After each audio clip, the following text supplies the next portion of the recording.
అందరూ ఎలా ఉన్నారు? నేను ఇవాళ మీ ముందుకి ఒక టెంపుల్ డైరీతో వచ్చేసాను. దీని గురించి ఆల్రెడీ నేను ఒక షార్ట్ వీడియో అప్లోడ్ చేశాను. మీలో ఎవరైనా అది చూడకపోయి ఉంటే కింద డిస్క్రిప్షన్లో లింక్ మెన్షన్ చేస్తాను, వెళ్ళి చెక్అవుట్ చేసేయండి.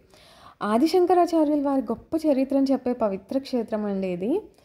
ఇక్కడ నేచర్ ఎంత బాగుంటుందంటే, ఇది శృంగేరి అనే ప్లేస్. ఇది కర్ణాటకలో తుంగా నదీ తీరంలో ఉందండి. ఇక్కడ నేచర్ అసలు చాలా బ్యూటిఫుల్గా ఉంది. ఇక్కడ మీరు చూస్తే చేపలు కూడా ఆడుకుంటూ ఉన్నాయి. సో వాటికి మేము ఫుడ్ అదంతా ఫీడ్ చేస్తూ ఉన్నాం. మనకు అక్కడ బయటే దొరుకుతాయి, గుడి బయటే చేపల్ని ఫీడ్ చేయడానికి ఫుడ్ అంతా అక్కడే దొరుకుతుంది.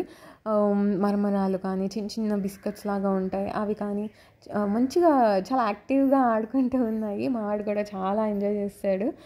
సో ఇక్కడ ఇదేంటంటే, ఇక్కడ ఆదిశంకరాచార్యుల వారు స్థాపించిన మొదటి పీఠం అండి ఇది. ఇది శారదాంబ దేవికి అంకితం చేయబడింది. ఇక్కడ ఈ ప్లేస్ అనేది చాలా ఆధ్యాత్మికంగా చాలా ప్రాముఖ్యత కలిగి ఉన్నది. సో ఆదిశంకరాచార్యుల వారు శృంగేరి పీఠాన్ని స్థాపించేందుకు ఇదే ప్లేస్ని ఎందుకు చూస్ చేసుకున్నారు అని అంటే, ఇక్కడ ఒక చిన్న హిస్టరీ ఉందండి. ఇక్కడ ఏంటంటే, ఒక పాము కప్పని కాపాడుతుంది. యాక్చువల్గా పాములు కప్పల్ని తినేస్తాయి, కానీ ఇది కాపాడుతుంది. ఇక్కడ కాపాడేసరికి ఈ ప్లేస్ అనేది ధర్మానికి, సమానత్వానికి ప్రతీకగా ఉండాలని భావించి ఇక్కడ పీఠం ఏర్పాటు చేశారు. ఇక్కడ లోపల గుళ్ళో ఎంత అట్రాక్టివ్గా ఉంటుందంటే, ఆ శారదాంబ మూర్తి కూడా చాలా మనల్ని మనసుని చాలా డివైన్ పవర్ వచ్చేస్తుందండి. చాలా బ్యూటిఫుల్గా అనిపిస్తుంది మనకి. లోపల మనం వెళ్తే కూడా ఓన్లీ ట్రెడిషనల్ అటైర్ మీద వెళ్ళాలండి.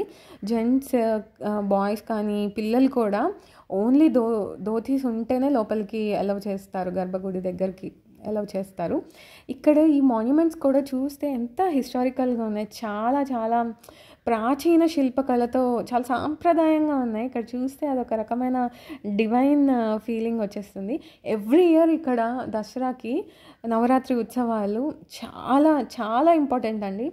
చాలా ట్రెడిషనల్గా చేస్తారు. ఎంత బాగుంటుందంటే, సో శృంగేరి ఖచ్చితంగా మీ జీవితంలో ఒక్కసారి చూడాల్సిన ప్లేస్ అండి. ఇది అసలు ఒక గుడే కాదు, ఇది మన పిల్లలకి ట్రెడిషనల్ వాల్యూస్ నేర్పించే ప్లేస్ కూడా. సో ఇలాంటి ప్లేస్ కనీసం మనం చూడలేకపోయినా మన పిల్లలకైనా చూడాలి, తప్పకుండా ఒకసారి వెళ్ళాల్సింది. ఇంకొక ఇంపార్టెంట్ విషయం ఏంటంటే, ఈ ప్లేస్లో శృంగేరిలో పిల్లలకి అక్షరాభ్యాసం కూడా చేయిస్తారండి. ఇక్కడ ఎంత బ్యూటిఫుల్ కదా. సో తప్పకుండా వీలైతే ఒకసారి వెళ్ళేసి రండి. ఇలాంటి మరిన్ని వీడియోస్ కోసం మా ఛానల్ని సబ్స్క్రైబ్ చేసుకోండి. Thank you so much. Bye.